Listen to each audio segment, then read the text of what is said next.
build bridges and work together in a peaceful way.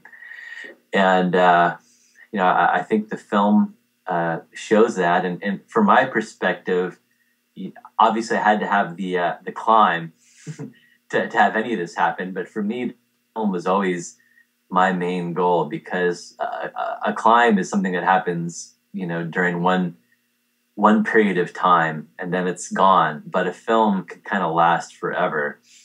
And so after we had the successful expedition, and to see all the wonderful things that happened, I guess you got to go rent or buy the film. and you definitely do. You've got to get this film. It is a one of a kind. You need to own a copy of this film and show it to everybody you know. I love it also that you're having people do screenings all over. Is that still going on?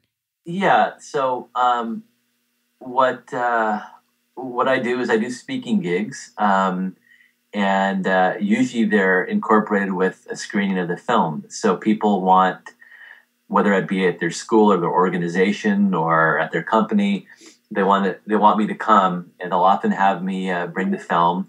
I'll introduce the film usually at the beginning for a few minutes, and then we'll show the 60-minute film, and then afterwards we always have a Q&A.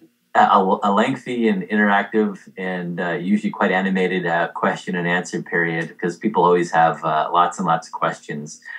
And if people are interested, I'm certainly love to screen my film to organizations or to schools or to companies. And right now, the film, as I was mentioning before, my main goal was to really get this film out there, and it was kind of my dream to get this on national television in the United States. And that was kind of the next step. It's like, okay, I got the climbers, I got the funding, I did the climb, it was a successful climb. Now I got to get funding once again to get this thing on DVD. I have a quick question before you talk about the DVD part. Who shot this, and what did you shoot it in? It was our main camera guy was Brad Clement. He had filmed on Everest a couple of times before. And Brad was kind of like a Zen master. He did a wonderful job. And I want to know what he shot it in, because probably not every camera could be in Everest, right? Yeah, well, to get back to Brad first, I mean, he was kind of a Zen master without the Zen. In other words, he was just a very calm, relaxed guy. And I remember he called me. I was... Actually, I didn't. A lot of people are kind of tripped out about this, but I didn't summit. I didn't even attempt to summit. I didn't want the expedition to be about me. And I felt that if I tried to climb the mountain, that could get kind of lost. And so I stayed back at Advanced Base Camp to act as the main point of contact, the manager, so to speak, and the person who was getting the satellite and weather updates, and I was forwarding those to the climbers up above. So it was me. My main thing was to be the support mechanism for the team. Wow. And so I'd actually emailed everybody before we even left for the expedition and let them know that I wouldn't even attempt to summit. And I didn't even bring my summit gear because I didn't want to get summit fever at the last second. So I just made sure that I wouldn't even attempt. So my summit was the North Col. I just made it to. I just went up to 23,000 feet with the team, and then I said, "Hey guys, I'm happy with this. Now I'm going to go back and be there for you." That's still incredible. 23,000 feet. Wow. Yeah, it's, not bad. But so getting a call from Brad, he was heading towards the summit, day 4 of the summit push. And so I'm like, this is Lance, over. And he said, "Hey, Lance, this is Brad." I'm like, "Hey, Brad." He goes, "Hey, Lance." I was like, Brad, are you at the beach, or are you 28,000 feet on Everest? He just had absolutely, you know, there was no sense of being tired or having any sense of exhaustion. He was just like, yeah, I'm going to head up now to the summit, and I'll be there in a couple hours. I was just like, Wow. oh my God. So yeah, Brad was a wonderful camera guy on the mountain.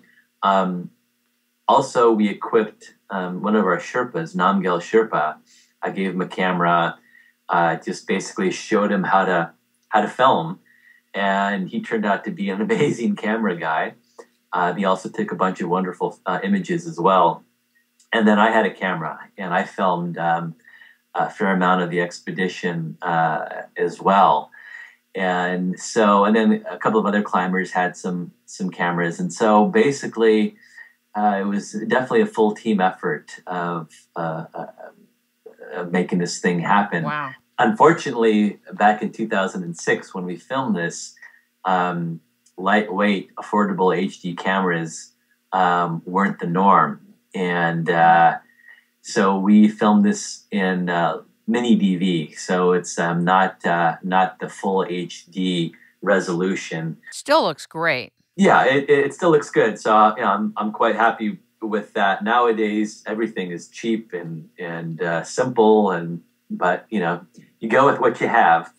And I was very pleased how everything came out, and everything that could have gone wrong didn't in regards to the filming. And we just really lucked out in many, many ways. So yeah, Brad did a phenomenal job. And so quite happy about that. But going back to what I was, there's so many different things to talk about. It had been my mission really to get this on national television.